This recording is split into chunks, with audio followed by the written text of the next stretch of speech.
तर पहा की फिजिक्स तुम्हाला 2 महिन्याआधी जर मी एक छोटीशी वही, छोटीशी म्हणजे किती 30 पेजेस म्हणतो मी फक्त, त्याच्यावर सर्व तुमचा फॉर्म्युले सर्व म्हणजे पॉइंट एकदम स्मॉल शॉर्ट नोट्स मध्ये देऊ शकतो तुम्हाला 30 पेजेस ओनली.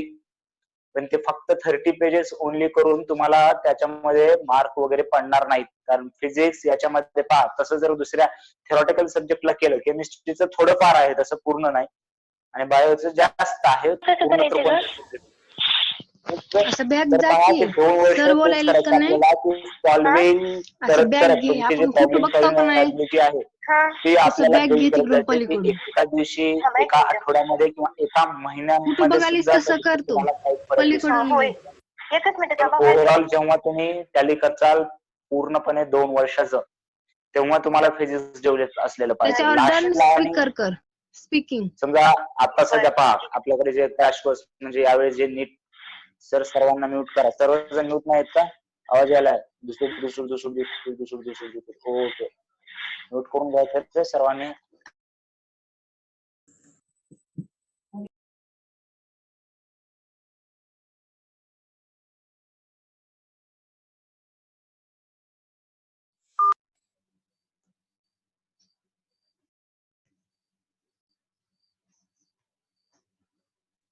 ओके ओके चलो चलो.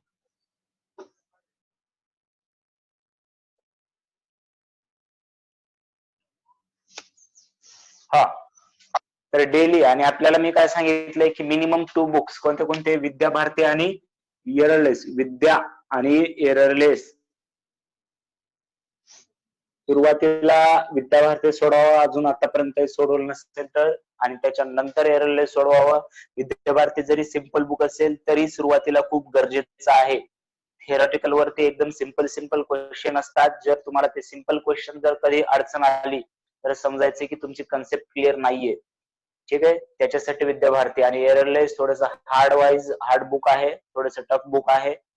तिथे हळूहळू तुम्हाला ते एररलेस स्टार्ट करायचंय. 2 बुक कंपल्सरी आहेत. सुरुवातीचे जे चॅप्टर आहे जेवढे जास्तीत जास्त बुक मधून सोडवचाल, अजून एक्स्ट्रा बुक सोडवचाल तर तुमचा फार फायदा आहे त्याच्यामध्ये. आणि हे फक्त सुरुवातीच्या चॅप्टर साठी पॉसिबल आहे. नंतर तुम्हाला बुक सोडवायची गरज पण नाही आणि वेळ पण नसणार. नंतर काही गरज नाहीये, फक्त सुरुवातीला. कारण एकदा तुम्हाला प्रॉब्लेमचा अंदाज आला या टाइप मध्ये प्रॉब्लेम आहेत, ग्राफिकल प्रॉब्लेम सर्व चॅप्टर वरती सेम असणार, फक्त तुम्हाला रिलेशन स्टडी करायचं त्या चॅप्टर मध्ये फक्त त्याचं. ठीक आहे, तर अशा पद्धतीनं सुरुवातीचे जास्तीत जास्त प्रॉब्लेम सॉल्व्ह करणे, जास्तीत जास्त बुक मधून सॉल्व्ह करणे डेली पाहिजे मला. आणि एका दिवशी बसून सर आठवडाभराचं कव्हर करतो, 40 मिनिटाचं लेक्चर व्हायला सध्या, त्याच्यात 10 मिनिट टाइमपास करायला सर, असं काही नाही. ठीक आहे, एक एक गोष्ट लाईव्ह लेक्चर त्याच्यासाठीच आपण ट्राय करतोय की तुम्हाला हळूहळू व्यवस्थित लेक्चर मध्ये जे फिजिकल मध्ये आपण दररोज शिकवतो त्याचप्रमाणे तुम्ही केलं पाहिजे दररोजच्या दररोज. ओके, तर आता सकाळी सकाळी बस झालं रामायण. तर आता पुढे सुरुवात करूया. आणि या चॅप्टर बद्दलच पर्टिक्युलरली सांगतोय मी, युनिट आणि डायमेन्शन. एकदम सिंपल चॅप्टर आहे, थोडस एरर मध्ये थोडस वेगळं आहे. पण युनिट आता पहा, काल जे एकदम बेसिक घेतलेलं आहे मी, तर युनिट हे आता तुम्ही बिलकुल तुम्ही स्वतः वाचून बिलकुल करू शकता. काय आहे युनिट, की कोणतं कशाचं युनिट आहे, थेरॉटिकल पार्ट आहे पूर्ण, बरोबर आहे. समजा 1 kg 1000 ग्राम डिस्टन्स असेल, कोणता अजून डिस्टन्स असेल, सीजीएस सिस्टीम आहे, एसआय सिस्टीम आहे, एमकेएस, बरोबर आहे. हे तुम्ही फार लहानपणापासून पाहत आहात. आणि त्याचे कन्व्हर्जन फॅक्टर जे आहेत ते तुम्हाला भेटतील. आणि जसं की काल सांगितलं होतं मी, आता युनिटचा पार्ट तुम्ही पूर्णपणे थेरॉटिकल आहे, तुम्ही आणि स्वतः करू शकता. मी फक्त आता इथे सांगतोय. आणि तुम्ही जेव्हा बुक मध्ये याच्यावरती प्रॉब्लेम सॉल्व्ह करचाल तेव्हा तुम्हाला कुठेतरी नवीन, जे की मी काहीच बोललो नाही, जे युनिटचं नाव पण घेतलं नाही किंवा फिजिकल क्वांटिटीचंही नाव घेतलं नाही, असं सापडू शकतं. मग तिथे काय करायचंय आपल्याला, तिथे डोकं फोडून नाही घ्यायचं तुम्हाला. कारण हा चॅप्टर असा आहे की सर्वात पहिल्यांदा आपल्याला शिकायचं आहे. आणि हा चॅप्टर कम्प्लीट झाल्यासारखं तुम्हाला सर्वात लास्टला वाटणार. रिझन काय आहे त्याचं, की या चॅप्टर मध्ये आपल्याला युनिट आणि डायमेन्शन आणि त्याच्यासाठी लागणारं फॉर्म्युले किंवा रिलेशन स्टडी करायचं असतं. हे रिलेशन तुम्हाला प्रत्येक चॅप्टर मध्ये वेगवेगळ्या चॅप्टर मध्ये वेगवेगळ्यासाठी, समजा टॉर्क आहे, आता कुठेतरी मोमेंट ऑफ इनर्शिया वापरलेला असतं पण तुम्हाला मोमेंट ऑफ इनर्शिया माहितीच नाहीये, बरोबर आहे का नाही. ते हळूहळू तुम्हाला आता पर्टिक्युलर एका एनर्जीचं वापरलं असेल किंवा अजून कोणत्या क्वांटिटीज वापरल्या, अँग्युलर मोमेंटम समजा, तर अशा ज्या कन्सेप्ट आहेत त्या आपण त्या त्या चॅप्टर मध्ये पूर्ण डिटेलमध्ये पाहणार आहोत. मग आता तुम्हाला त्याचं पाठ करायचंय फॉर्म्युला किंवा त्याचं काही युनिट पाठ करत बसायचे, हा युनिट लक्षात ठेवू शकता तुम्ही, पण त्याचा फॉर्म्युला आता काहीच गरज नाही तुम्हाला. फॉर्म्युला जेवढा आपल्याला बेसिक आहे त्याच्यावरूनच युनिटची डायमेन्शनची प्रॅक्टिस करायचंय. युनिट पर्टिक्युलरली काही गरज नाही, जिथे युनिट आपल्याला लक्षात फंडामेंटल युनिट आणि त्याच्यावरून युनिट काढता आलं पाहिजे फक्त, आणि कन्व्हर्जन फॅक्टर माहिती असला पाहिजे. आणि डायमेन्शनचं मात्र थोडंसं 2-3 ऍप्लिकेशन आपल्याला स्टडी करायचे. ठीक आहे, नवीन येणाऱ्या विद्यार्थ्यांनी स्वतःला म्यूट करायचंय. ओके, तर क्लिअर आहे सर्वांना की आता याच्यामध्ये बऱ्याचशा नवीन टर्म आत्ताच तुम्हाला इंट्रोड्यूस, एकाच चॅप्टर एकाच लेक्चर मध्ये आताच मी torque, angular momentum, physical momentum काय काय असेल, याच्यामध्ये एनर्जी कोणती एनर्जी, अशा पूर्ण याचं रिलेशन देऊ शकतो. पण ते घाबरू नका जाऊ, प्रत्येक चॅप्टर मध्ये ते तुम्हाला पाठ होणार आहे. मॅग्नेटिक फील्ड काय असतं, इंटेन्सिटी कशी असते. ठीक आहे, तर आता पहा की आपण युनिट मध्ये मी काल सांगितल्याप्रमाणे fundamental quantity and derived quantity, पहा fundamental quantity and derived quantity, आणि त्या क्वांटिटीला काय असणार, मग युनिट असणार, आणि त्या युनिटचं एक असतं सिम्बॉल. ठीक आहे, तर कालच्या लेक्चर मध्ये काय पाहिलं होतं आपण, पहा फिजिकल क्वांटिटी कशाला म्हणायचे. फिजिकल क्वांटिटी एक्सप्रेस करण्यासाठी आपल्याला मॅग्निट्यूड आणि युनिटची गरज असते. त्याच्यामध्ये मॅग्निट्यूड एक वेगळा पार्ट आहे, युनिट एक वेगळा पार्ट आहे, आणि मॅग्निट्यूड आणि युनिट हे कसे प्रोपोर्शनल असतात, डायरेक्टली का युनिव्हर्सली सांगा बरं मला, डी किंवा आय मध्ये रिप्लाय करायचं.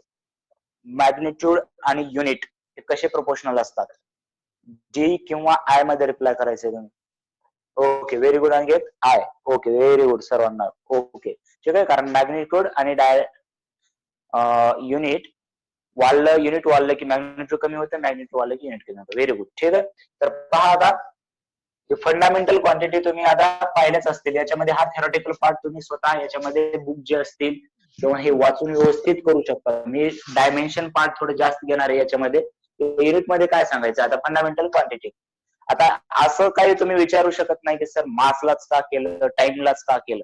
हा, मी डेफिनेशन करताना तुम्हाला नक्कीच असं सांगितलं जातं की क्वांटिटी विच आर फंडामेंटल, बरोबर आहे का नाही, ज्या बेसिक क्वांटिटी आहेत एकदम, त्यांना फंडामेंटल क्वांटिटीज मध्ये क्लासिफाय करण्यात आले, आणि त्याच्यापासून डिराइव्ह झालेल्या क्वांटिटी, बरोबर आहे का नाही, त्याच्यापासून डिराइव्ह झालेल्या क्वांटिटीज त्यांना डिराइव्ड क्वांटिटीज मध्ये करण्यात आलेला आहे. मग फंडामेंटल क्वांटिटीज टोटल 7 आहेत.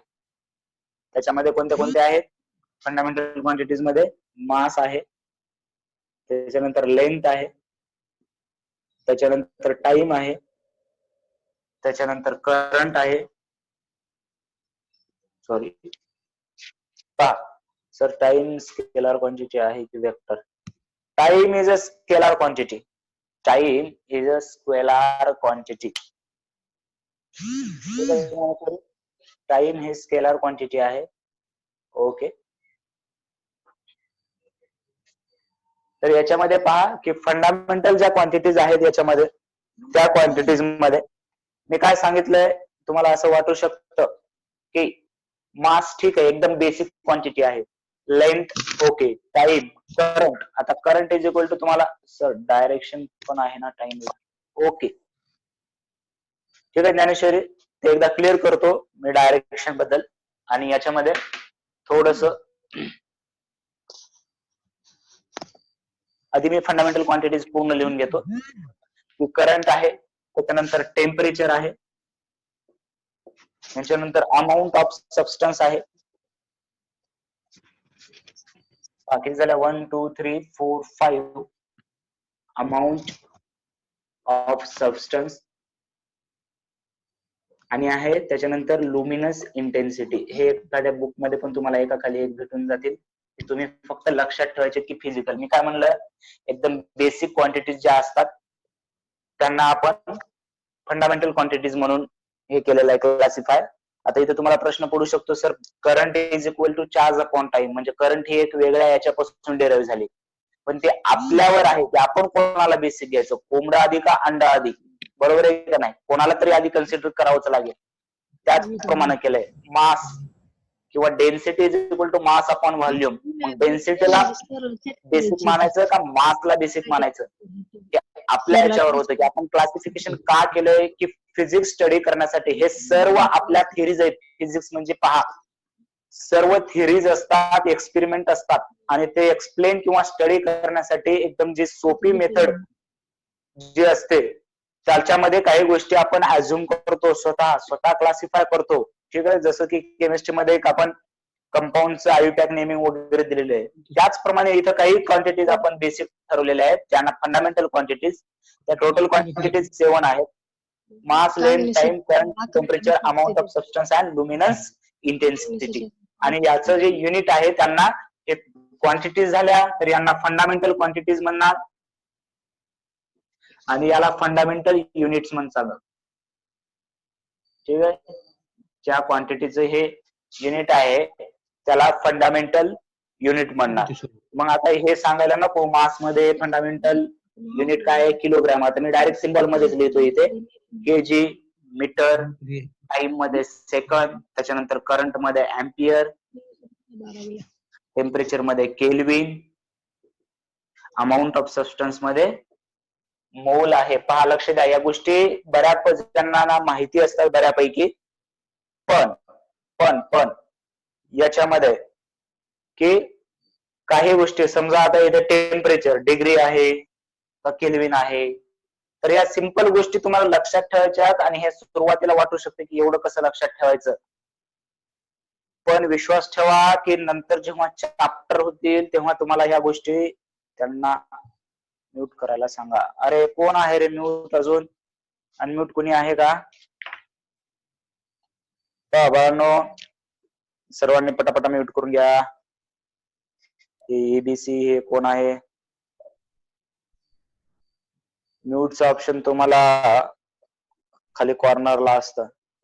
ठीक आहे, ओके. करतात आपल्या सर्वांना, काही जणांना प्रॉब्लेम येत असेल त्याच्यामुळे परत सांगतो आम्ही की हे आपलं एक नवीन सेटअप आहे आणि त्याच्यासाठी वेळ लागतोच कोणत्याही नवीन गोष्टीला, आहे का नाही, फॅमिलियर होण्यासाठी. तर थोडस त्याच्यावर लक्ष ठेवत चला.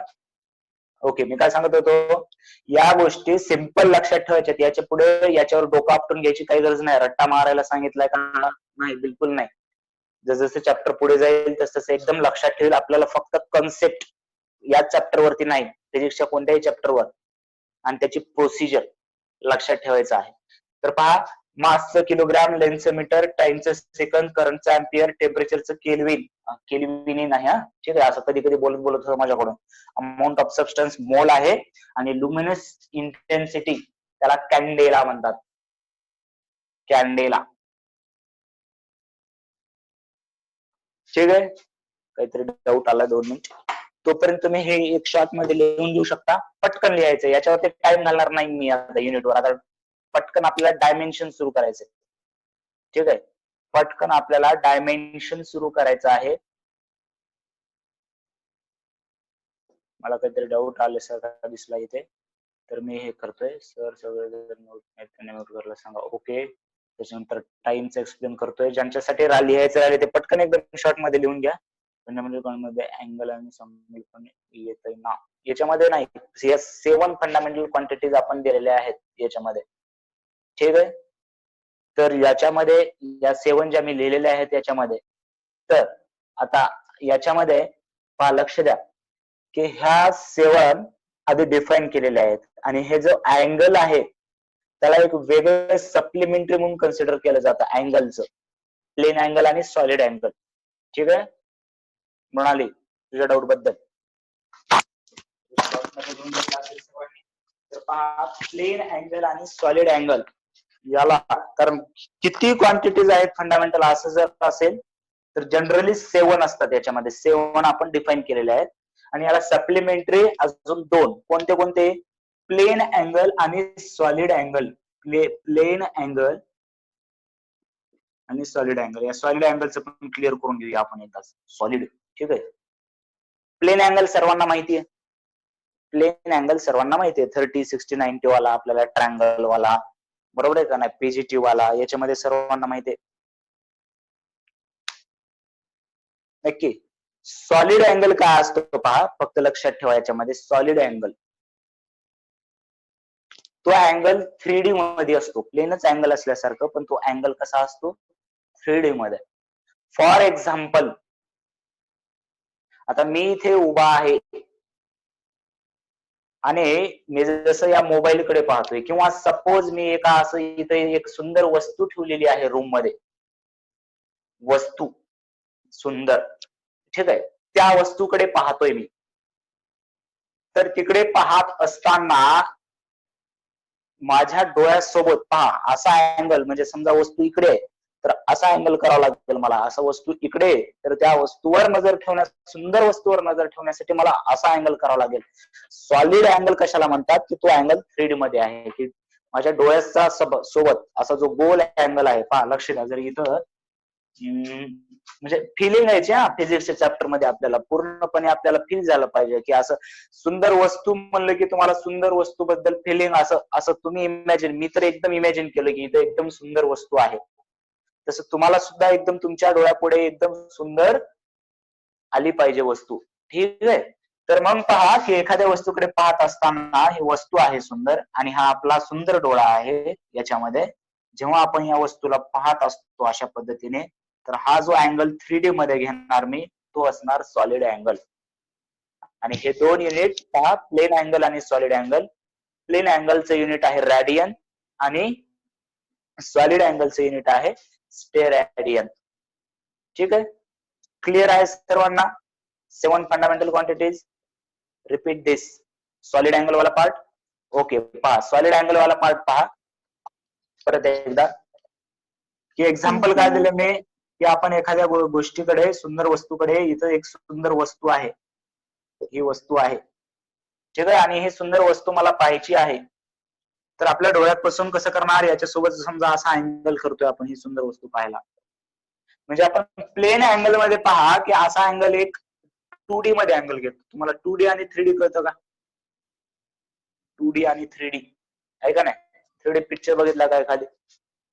ठीक आहे, तर जो सॉलिड अँगल आहे तो 3D मध्ये त्याचं डेफिनेशन केलेलं आहे, की एखादी गोष्ट पाहताना, आता पहा डोळ्यासोबत असं पूर्ण सर्कल मध्ये अँगल असणार, पूर्ण सर्कल, चारी बाजूने त्याच्यावर आपल्याला हे टाकायचं, ठीक आहे. इमॅजिनेशन थोडस आपल्याला फिजिक्स मध्ये लागावं लागणार आहे. एकदम असं आपल्याला ज्या गोष्टी आपल्याला आपण आतापर्यंत पाहिल्या नाहीत त्याच्यावर आपण 2-2, 4-4 चॅप्टर स्टडी करणार आहोत. मग आपण त्या गोष्टी पाहिल्या नाहीत किंवा हे केलं नाहीत तर आपण त्याच्यासोबत तेवढं इन्व्हॉल्व्ह होऊ शकत नाही, किंवा तेवढं लक्षात त्याच्याबद्दल ठेवू शकत नाही, किंवा अंडरस्टँडिंग करू शकत नाही. त्याच्यामुळं आपल्याला फिलिंग घेणं महत्वाचं आहे. फिलिंग कशाचं? इमॅजिनेशनचं, ठीक आहे. तर पहा की हा सॉलिड अँगल म्हणजे इथून माझ्या डोळ्यासोबत या पूर्ण वस्तूचा अँगल असा झालेला आहे. तर हा पूर्ण जो अँगल आहे त्याला आपण सॉलिड अँगल म्हणतो. अँगल साठी रॅडियन आणि सॉलिड अँगलचं स्टेरॅडियन लिहून घ्या. अँगल साठीचं युनिट आहे रॅडियन आणि सॉलिड अँगलचं आहे स्टेरॅडियन.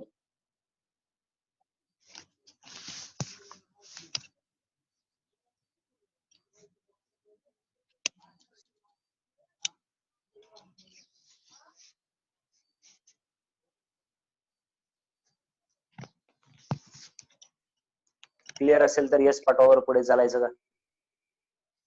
चला पुढे चालायचं ना? क्लिअर असेल तर यस पाठवा मला लवकर, यस और नो मध्ये. ठीक आहे, व्हेरी गुड. चला Sadhana yes, Vaishnavi yes, Aniket yes, very good. कंचन,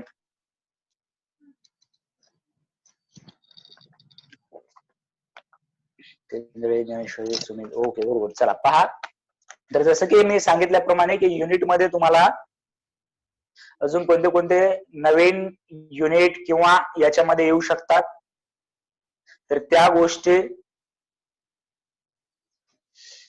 गोष्टी तुम्हाला लक्षात ठेवायचं. जर तुम्हाला पुस्तकात प्रॉब्लेम सोडवताना कोणती नवीन गोष्ट आली तर लक्षात ठेवता येत असेल तर ठेवा. हा चॅप्टर नेमका कसा स्टडी करायचा ते परत परत सांगतो मी. या चॅप्टर मध्ये तुम्हाला जास्तीत जास्त फॉर्म्युले, रिलेशन ते पाहायला भेटतील, पण ते झालेले नसतील, ठीक आहे. मग जे रिलेशन माहिती आहेत त्याच्यावरतीच प्रॉब्लेम सहसा सॉल्व्ह करा याच्यामध्ये. आणि नवीन गोष्टी खूप साऱ्या येऊ शकतात. आता युनिट मध्ये तुम्ही रीड करून पण खूप सारा आणि लक्षात ठेवायचं. आता मी ते प्रिफिक्स माहिती आहेत का सर्वांना?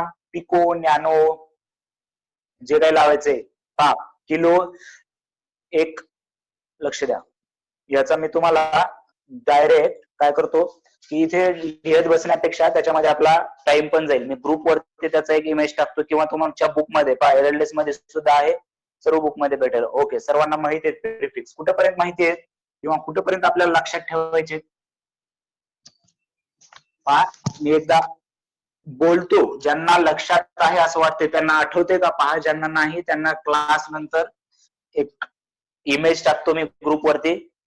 ठीक आहे, माहिती आहे सर. ओके, पहा मग माझ्यासोबत म्हणा बरं. पहा, 1 मीटर, मीटर पासून म्हणजे आपण मीटरला लक्षात राहते की किलोमीटर लावतो. त्याच्यानंतर किंवा बऱ्याच जणांना हे माहिती असतं, आता नेटचंही आहे, बरेच जण हे शब्द वापरतात, एवढं एमबी नेट आहे, एवढं जीबी नेट आहे, एवढं एमबी नेट आहे किंवा एवढं केबी स्पीड द्यायलंय, त्याच्यानंतर एमबी म्हणतो आणि जीबी म्हणतो.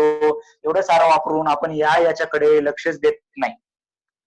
ऍक्च्युली नेटच्या डेटासाठी बाईट हे युनिट आपण वापरतो. आता हे आपलं युनिट इथं हे एक्झाम्पल दिसणार नाही, पण एकदम लेटेस्ट एक्झाम्पल, कारण आपण याचा आता खूप वापर करायला लागलो. केबी, एमबी, जीबी, किती स्पीड आहे केबी मध्ये, किती साईज आहे गाण्याची एमबी मध्ये, आणि मूवीची जीबी मध्ये. म्हणजे हे माहिती असेल, जीबी मोठा असतं एमबी पेक्षा आणि केबी पेक्षा एमबी मोठा असतं. हे केबी म्हणजे काय आहे, याच्या पुढे किलो लावलंय आपण, हे बाईटच आहे.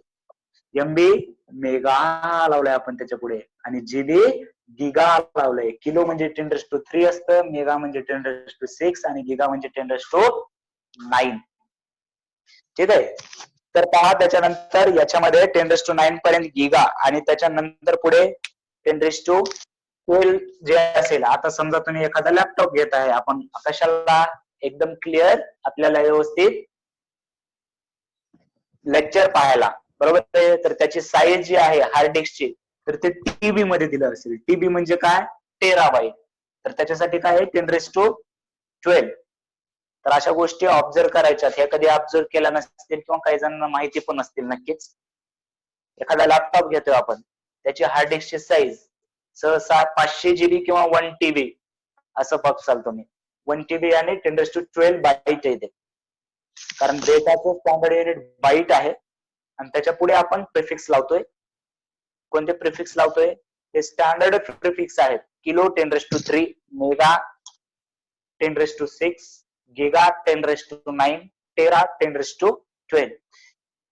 12 पर्यंत जायचं आपल्याला. 12 हा शुभ आकडा आहे. +12 आणि -12 पर्यंत तुम्हाला लक्षात असलं पाहिजे, कम्प्लीट लक्षात असलं पाहिजे. मायनस साठी काय करू शकतो पहा. मायनस साठी याच्यामध्ये 10⁻⁻1 याला डेसी म्हणतात. 10⁻⁻2 हे सेंटी पण असतं. सेंटी फक्त आपण या लेंथ मध्ये वापरतो, याच्यामध्ये दुसरीकडे कुठे वापरत नाही, पण असतं ते सेंटी. त्याच्यानंतर 10⁻⁻3 मिली असतं. 10⁻⁻6 मायक्रो असतं, मायक्रो. त्याच्यानंतर 10⁻⁻9 पिको असतं, पिको. 10⁻⁻9 पिको. आणि 10⁻⁻12 10⁻⁻12 काय असतं? पिकोच्या नंतर, सॉरी पिको नाही, 10⁻⁻9 हे नॅनो असतं. नॅनो. ठीक आहे. आणि 10⁻⁻12 हे पिको असतं. पहा, -12 pico, -9 nano, -6 micro, -3 milli, -2 centi, -1 deci, 10⁻³ हे पॉझिटिव्ह मधले. आता किलो, मेगा, गिगा आणि टीबी हे तुम्ही सध्याच्या एक्झाम्पल मध्ये जर लक्षात ठेवलं तर जर असं लक्षात राहील. हे लिहून नका घेऊ, आपण टाइम थोडासा कन्सिडर करूया. मी याची इमेज नंतर पाठवतो. क्लिअर असेल तर क्लिअर असा मेसेज टाका. आपण पुढे जाऊया. डायमेन्शन सुरू करायचं आज आपल्याला. ठीक आहे. कारण युनिट मध्ये पहा, तुम्ही जसं वाचताल तसं समजून पण घेईल आणि तिथे त्याच्यामध्ये टीच करण्यासाठी एवढं जास्त नाहीये, फक्त डायमेन्शन लागण्यासाठी. ओके अनुजा, प्रियंका, ठीक आहे. सुमित, गौरव, यश, मृणाली, आदित्य, वैष्णवी, अनिकेत, कोरे, सन्ना, ओके, ठीक आहे. तर त्याच्यामध्ये तुम्ही थोडंसं वाचा, काही गोष्टी नवीन असतील तर याच्यामध्ये क्लिअर करतो. आता याच्यामध्ये थोडस आधी दोघ जणांना डाऊट आहे. ज्ञानेश्वरी, ओके. पहा, की आपल्याला विचारलं होतं की time it is a scalar quantity और वेक्टर क्वांटिटी, कारण याला डायरेक्शन आहे. ठीक आहे. आणि काल अजून कोणतरी विचारलं होतं मला की work Y it is a scalar quantity. तर मी स्केलार आणि वेक्टर क्वांटिटी मध्ये परत डीप मध्ये जात नाहीये. वेक्टर चॅप्टर आपल्याला कम्प्लिटली स्टडी करायचा आहे. काही जणांनी थोडंफार स्टडी केलेला आहे, तरी बोर व्हायचं नाही, कारण तो चॅप्टर एवढा इम्पॉर्टंट आहे. तुम्ही केला ठीक आहे, पण त्याच्यामध्ये काही गोष्टी अशा असतात की तुम्हाला समजल्यासारखं वाटतात, पण ते अजून मी जोपर्यंत ते एक्सप्लेन करत नाही मग कळतं, अरे कडे हे होतं का या चॅप्टर मध्ये. ठीक आहे, सोडवला, ठीक आहे, अभिनंदन त्याच्याबद्दल. पण पहा, लक्ष द्या आता याच्यामध्ये की हे दोन गोष्टी आधी क्लिअर करतो की आपल्याला एकदम सोपी डेफिनेशन वाटण्यासाठी मी काल पण सांगितलं होतं की स्केलार आणि वेक्टरचा असं डिफरन्स करतो की स्केलार ओनली मॅग्निट्यूड आणि वेक्टर मॅग्निट्यूड ऍज वेल ऍज डायरेक्शन. पण ही डेफिनेशन फिजिकल म्हणजे फिजिक्सच्या भाषेमधली नाही, फक्त आपल्याला समजण्यासाठीची आहे. फिजिक्सची स्केलार आणि वेक्टरची डेफिनेशन काय आहे? Quantity which obey vector law of addition. म्हणजे काही क्वांटिटीजला त्यांच्या ऍडिशन साठी एक लॉ आहे, एक रूल आहे, आणि ते रूल जो वापरतात त्यांनाच आपण वेक्टर म्हणणार. जर रूल वापरत नसेल ते क्वांटिटी तर त्याला स्केलर म्हणणार. Time doesn't change with direction. Okay, change हो चेंज म्हणू शकतो, पण त्याच्या म्हणण्यानुसार की टाइमला डायरेक्शन असते, एक पॉझिटिव्ह म्हणजे याच्यामध्ये आणि एक निगेटिव्ह मध्ये. टाइम निगेटिव्ह म्हणजे डायरेक्शन पहा आपण म्हणजे कसं की पास्ट मध्ये जाण्याचा, बरोबर आहे. ऍक्च्युली तसं पॉसिबल नाहीये, पण डायरेक्शन कन्सिडर करता येऊ शकते टाइमला. बरोबर आहे रितेश तुझं की time can't be negative, right. Time negative मध्ये नाहीये, पण तिच्या म्हणण्यानुसार की एक डायरेक्शन कन्सिडर करू शकतो आपण, की म्हणजे ते एकदम हाय लेवलला म्हणतोय की युनिव्हर्स मध्ये आपण कसं करतो, टाइम ट्रॅव्हल करण्याचा गोष्टी करतो ना युनिव्हर्स मध्ये, तसं. असं पॉसिबल नाहीये, निगेटिव्ह टाइम असू शकत नाही नक्कीच, पण त्याचा हाय लेवलला जाऊन विचार केला की ते टाइम ट्रॅव्हलच्या ज्या थिअरी आहेत त्याच्याबद्दल सांगत होतो मी. की मग सध्या लक्षात काय ठेवायचंय की वेक्टरची आपण केलेली सोपी डेफिनेशन अशी आहे, मॅग्निट्यूड ऍज वेल ऍज डायरेक्शन. पण फिजिक्स मध्ये ती डेफिनेशन नाहीये, एक रूल आहे. तो रूल वापरत असेल तर वेक्टर, वापरत नसेल तर स्केलार. आता तो रूल काय आहे त्याच्याबद्दल आपण डिटेल मध्ये स्टडी वेक्टर मध्ये करूया. ठीक आहे, त्याच्यामध्ये थोडस इंट्रोड्यूस करायचं असेल तुम्हाला तर पहा, आजचा क्लास आपण बरोबर म्हणजे 7 ला 5 मिनिटं मी असेपर्यंत घेऊया. जर मीटिंग त्या आधी एंड झाली तर मी डबल सुरू करतो, लगेच जॉईन करा तुम्ही. ओके, पहा तर लक्ष द्या की तो लॉ मला वाटतं थोडस डिटेल मध्ये आपण वेक्टर मध्ये स्टडी केला असता, पण थोडा डाऊट आहे तुम्हाला तर तो आधी क्लिअर करून घेऊया. तर डायरेक्शनचा फरक केव्हा पडतो पहा, डायरेक्शनचा फरक केव्हा पडतो, किंवा work Y it is a scalar quantity. एखादे ऑब्जेक्ट आहे आपल्याला ग्राउंड वरती, एखादा ऑब्जेक्ट आहे आपल्याला ग्राउंड वरती, तो लिफ्ट करायचा आहे, तो लिफ्ट करायचा आहे वरती. तर ऑब्वियस आहे की या ऑब्जेक्टला जर लिफ्ट वरती करायचं असेल तर तुम्हाला फोर्स लावावा लागेल त्याच्यावरती. आणि तसा फोर्स लावावा लागेल. समजा मला लिफ्ट करायचंय आणि मी वरून असं त्याला दाबतोय म्हणजे फोर्सच लावतोय ना, पण तो ऑब्जेक्ट वरी जाईल का? मी अशा डायरेक्शनने जर फोर्स लावला तर तो ऑब्जेक्ट वर जाईल का? नाही जाणार. म्हणजे याला वर मूव्ह करण्यासाठी एका पर्टिक्युलर डायरेक्शन मध्ये फोर्स लावावा लागत आहे. पर्टिक्युलर डायरेक्शन मध्ये ते पण फिक्स डायरेक्शन आहे. जर समजा हा फोर्स या डायरेक्शनचा पकडून इकडे लावला, ऑब्जेक्ट मूव्ह नक्कीच होईल, फॉरवर्ड जाईल, पण आपल्याला वर पाठवायचा होता. ठीक आहे, तर वर जाणार नाही. ओके, किंवा या डायरेक्शनला लावला मी फोर्स तरी सुद्धा ते वर जाणार नाही. बरोबर आहे का नाही? तर मग काय सांगतोय पहा की याला अपवर्ड करण्यासाठी याच डायरेक्शनने फोर्स नेसेसरी आहे. कोण असा वर उचलताना जरासा काम चुकारपणा करतोय, दोघं तिघं मिळून वर उचलतायत, एकानं बरोबर असं खालच्या डायरेक्शन लावलं, पण एक उगाच पहा 4 जणांमध्ये एखादी असते बघा तसं उगाच नाटक करतोय असं उचलल्यासारखं आहे का नाही. तुम्ही आहात का त्या 4 मधले? ठीक आहे. हे 4 जणांनी मिळून समजा बॉक्स उचलायचा आहे, 1-2 जण असं एकदम ताकद या करून आणि 1-2 जण असते फक्त ते असं टीम बिल्डर असते, त्यांना असं टीम मध्ये राहून ते मोटिवेट करतात, असं असा भयंकर असं आहे का नाही. पण ते फोर्सच लावत नसतं, तू कुठतरी अशा डायरेक्शन मध्ये फोर्स लावायला तिरपा असा. ठीक आहे.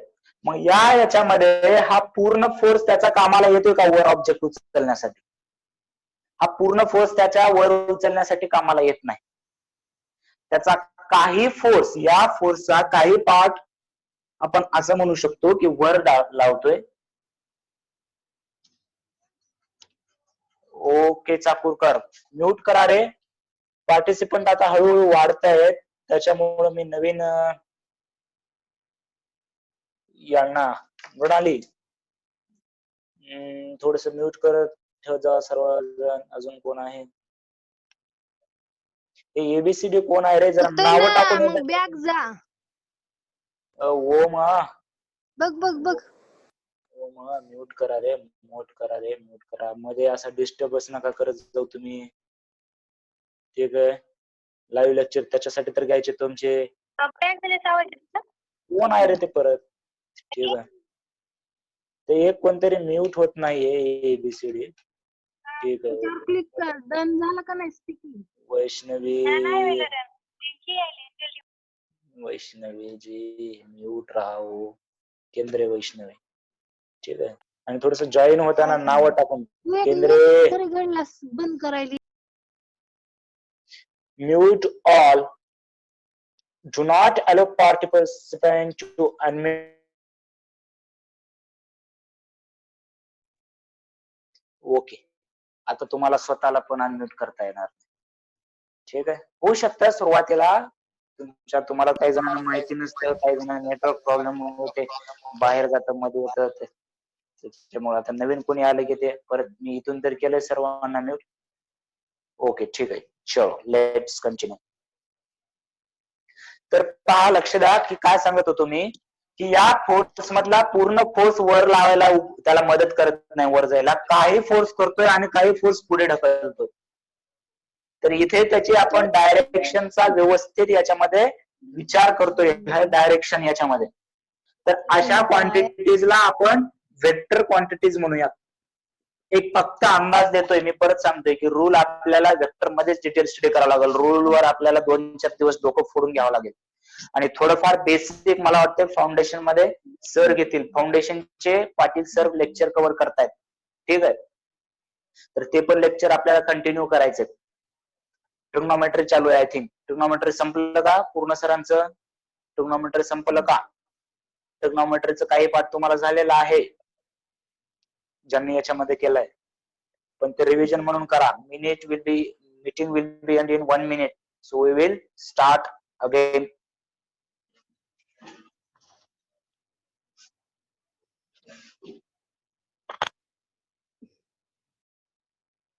ठीक आहे. तर आता पहा की याच्यामध्ये नंतर याला जर आता वर्क क्वांटिटी, आता वर्कची पण डेफिनेशन तुम्हाला एक्झॅक्ट डेफिनेशन माहिती नाही, पण वर्क कसं करतो आपण, फक्त वर्क म्हणजे तुमच्या कॉमन सेन्सने सांगतोय मी की याच्यावर काहीतरी वर्क करायचंय, म्हणजे याला काहीतरी एनर्जी द्यायचंय आणि वर्क करून ही गोष्ट इथपर्यंत उचलायचंय. मग त्या वर्कला डायरेक्शन नाहीये. डायरेक्शन नाही इन द सेन्स तुम्ही म्हणसाल पॉझिटिव्ह आणि निगेटिव्ह वर्क असतं की सर, ती डायरेक्शन नाही. फक्त पॉझिटिव्ह किंवा फक्त निगेटिव्ह सांगणे ही डायरेक्शन नाहीये. फोर्स मध्ये कसं सांगतोय, थोडस इकडे गेला की त्याला इकडे इकडे इकडे असं आपल्याला डिफाईन करता येते किंवा त्याचं कंपोनंट रिझॉल्व्ह करता येत आहे. तसं वर्कला करता येणार नाही की या डायरेक्शन मध्ये एवढं वर्क, या डायरेक्शन मध्ये. फक्त पॉझिटिव्ह आणि निगेटिव्ह. मोर क्लॅरिटी तुम्हाला वेक्टर लॉ स्टडी केल्यानंतरच येणार. ठीक आहे. ओके, मला वाटतं एवढा एक तुम्हाला अंदाजापुरतं ठीक आहे. तर आपण डायमेन्शनला स्टार्ट करूया. डायमेन्शन. सो डायमेन्शन काय आहेत हे बऱ्याच जणांना माहिती झालं असेल आतापर्यंत. की आपण काय करतोय आता सर्व क्वांटिटीज ज्या आहेत फंडामेंटल क्वांटिटीज का आपण डिफाईन केल्या की बाकीच्या सर्व क्वांटिटीज ना ज्यांना की आपण डिराइव्ड क्वांटिटीज म्हणणार आहोत त्या सर्व क्वांटिटीजला आपल्याला फंडामेंटल क्वांटिटीज मध्ये लिहायचंय. एखाद्याने कोणीतरी नवीन क्वांटिटी शोधून काढलं की एक सायंटिस्ट होता सूर्यकर, त्याने खूप प्रयत्न करून जीवनभर त्याचं आयुष्य फिजिक्स मध्ये टाकून काहीतरी नवीन क्वांटिटी जाताना सांगून गेले आणि तो बिचारा पूर्ण न सांगताच अर्धवट, अरे बाप रे अर्धवट सांगून गेलाय. त्याचं आता त्याला आपल्याला काहीच माहिती नाही, त्यानं भरपूर स्टडी केली पण आपल्याला कशी माहिती त्यानं काय काय स्टडी केलं त्याच्यामध्ये. मग आपल्याला त्याच्यामध्ये पुढे स्टडी करायची होती तर मग आपण काय केलं की त्याचं रिसर्च पाहिलं, मग त्यानं ते काहीतरी नवीनच क्वांटिटी घेतलं होतं, काहीतरी वेगळंच त्याच्या नावाच्या सूर्यकर नावाची एक क्वांटिटी असते असं काहीतरी. ठीक आहे. तर मग ते आपल्याला कळण्यासाठी आपण एक स्टँडर्ड प्रोसिजर ठेवली की आपल्याला या 7 फंडामेंटल क्वांटिटी मध्येच सर्व क्वांटिटी आपल्याला सांगायच्या आहेत. लक्षात आलं फंडामेंटल क्वांटिटीचं काय काम आहे की आपल्याला या 7 फंडामेंटल क्वांटिटी मध्ये सर्व क्वांटिटी सांगायच्या आहेत, जेणेकरून जेव्हा कोणती नवीन थिअरी येईल, नवीन आपल्याला काही एक्सप्रेशन डिराइव्ह होईल तेव्हा आपण त्याच्याबद्दल व्यवस्थित किंवा सर्वजण एक कॉमन प्रोसिजर असले की सर्वजण स्टडी करू शकतात. त्याच्यामुळे आपण ट्राय केलं की फंडामेंटल क्वांटिटीज मध्येच आपल्याला नवीन डेरिव्हेटिव्ह पाहिजे आहे किंवा सर्व डिराइव्ड क्वांटिटीज आपल्याला फंडामेंटल क्वांटिटी मध्ये पाहिजे आहेत. आणि त्याच्यासाठी आपण एक ठरवलं 7 फंडामेंटल क्वांटिटीज त्याच्यामध्येच आपण एक्सप्रेशन करायला पाहिजे. आणि मग आपण डायमेन्शन इंट्रोड्यूस केलं. युनिट वरती का आपलं म्हणजे समाधान झालं नाही, आपण डायमेन्शन काय इंट्रोड्यूस केलं हे पण सांगतो त्याच्या ऍप्लिकेशन मध्ये, डायमेन्शनचे ऍप्लिकेशन जे आहेत त्याच्यामध्ये. पण नेमकं डायमेन्शन म्हणजे काय, डायमेन्शन याचे डेफिनेशन पाठ करायचे नाहीये, कुठे विचारले जाणार नाही, पण नेमकं जर डेफिनेशन वाचली तुम्ही कुठे तर ती समजावी तुम्हाला. बरोबर आहे. म्यूट आहेत सर्वजण, स्वतः म्यूट आहेत का सर्वजण? ओके. तर पहा की dimension it is a power raised to fundamental quantities. For example एक व्हेलॉसिटी आहे, व्हेलॉसिटी आता आपण आताच पाहिलं की व्हेलॉसिटीचा फंडामेंटल क्वांटिटीज मध्ये लिस्ट मध्ये व्हेलॉसिटी होतं का? फंडामेंटल क्वांटिटी नाहीये व्हेलॉसिटी, त्या लिस्ट मध्ये नव्हती व्हेलॉसिटी. मग याचं युनिट तुम्हाला आतापर्यंत माहिती असेल, ठीक आहे. युनिट काय आहे? Metre per second. ओके. तर डायमेन्शन काय सांगतोय आपण की it is a power raised किंवा इंडेक्स म्हणू शकतो. कोणाचा इंडेक्स?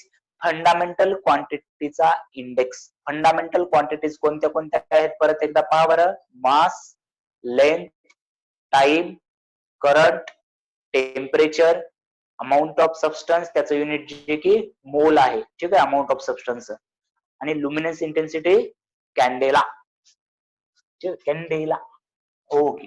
चला पहा, असं कोणत्यातरी भारी वस्तूचं नाव आहे असं वाटतं मला, उगाच काय माहिती त्या नाव.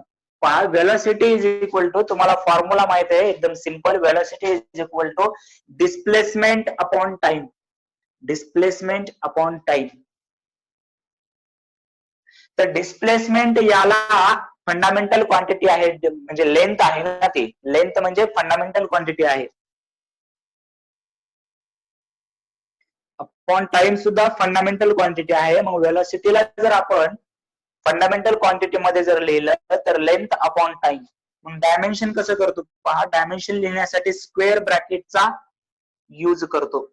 डायमेन्शन लिहिण्यासाठी स्क्वेअर ब्रॅकेटचा यूज करतो.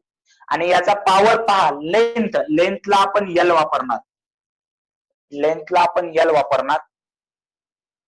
लेंथ स्क्वेअर, लेंथ क्यूब वगैरे नाही, तर फक्त लेंथ आहे, म्हणजे लेंथचा पॉवर 1 आहे. त्याच्यानंतर टाइम, टाइमचा पॉवर 1 आहे का -1 आहे कमेंट मध्ये. 1 असेल तर फक्त 1 टाईप करा, -1 असेल तर m टाईप करा. टाइमचा पॉवर व्हेलॉसिटी या फॉर्म्युल्यामध्ये, कारण लेंथ तर वर आहे. ओके, ठीक आहे सर्वांना. Okay, -1m. ओके, ठीक आहे. तर मग इथे टाइम फंडामेंटल क्वांटिटी आहे, त्याला आपण कॅपिटल टी लिहिणार आणि त्याचा पॉवर काय लिहिलात आपण, तुम्ही सांगितल्याप्रमाणे -1. Right, very good. तर मग आता ही जी व्हेलॉसिटी क्वांटिटी आहे ती फंडामेंटल क्वांटिटी मध्ये कशी लिहिली मी? L चा पॉवर 1 आणि T चा पॉवर -1. म्हणजे अशा तुम्ही कितीही नवीन क्वांटिटी इंट्रोड्यूस करा तर त्याला बेसिक क्वांटिटी मध्ये सांगितल्यानंतर आपल्याला समजेल याच्यावरून युनिट किंवा युनिट वरून डायमेन्शन आपण नक्कीच काढू शकतो. पहा, दोन्ही युनिट वरून डायमेन्शन म्हणतोय किंवा डायमेन्शन वरून युनिट. लेंथचा पॉवर 1 म्हणजे मीटर असलं पाहिजे आणि टाइमचा पॉवर -1 म्हणजे खाली सेकंद असलं पाहिजे. याचं युनिट येणार मीटर पर सेकंद. किंवा व्हेलॉसिटीचं युनिट माहिती आहे तुम्हाला मीटर पर सेकंद, तर मीटर साठी लेंथ वापरतो आणि टाइम साठी टी वापरतो. मीटर वर आहे पॉवर 1 आणि टाइम -1. दोन्ही डायमेन्शन वरून युनिट, युनिट वरून dimension. Dimension for only fundamental quantities आपण यूज करतो. मास, मास साठी इथे आता मास नाहीये म्हणजे m चा पॉवर किती आहे? 0 आहे. इथे मास आहे का?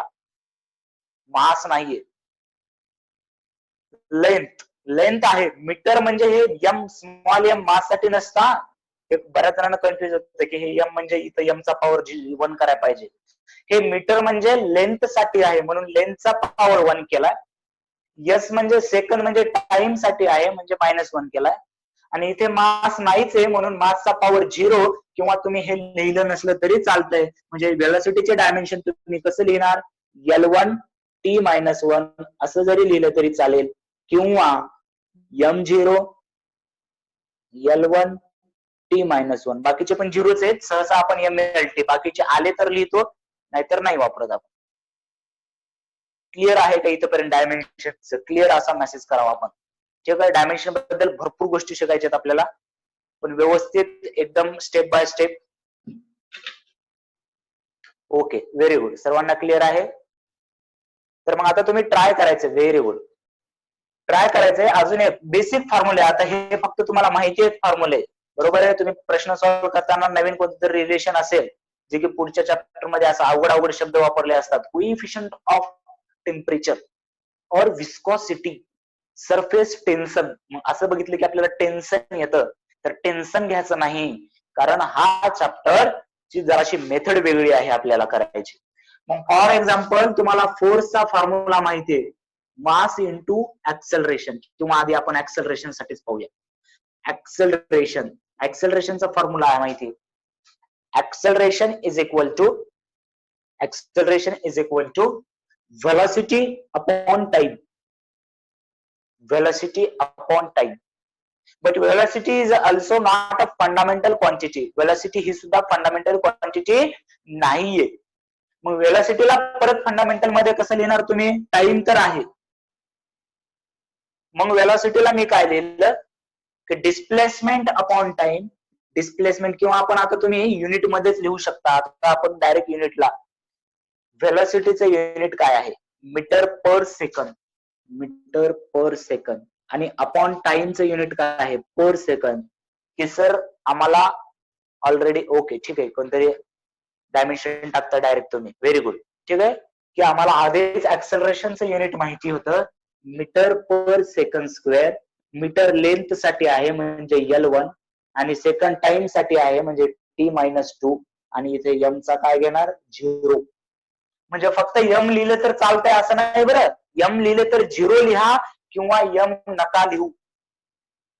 आणि L चा पॉवर 1 म्हणजे मग 1 पॉवर आपण सहसा लिहत नसतो. म्हणजे L आणि T-2 लिहिलं तरी ते त्याचं डायमेन्शन आहे. ऍक्सेलरेशनचं डायमेन्शन काय आलं मग?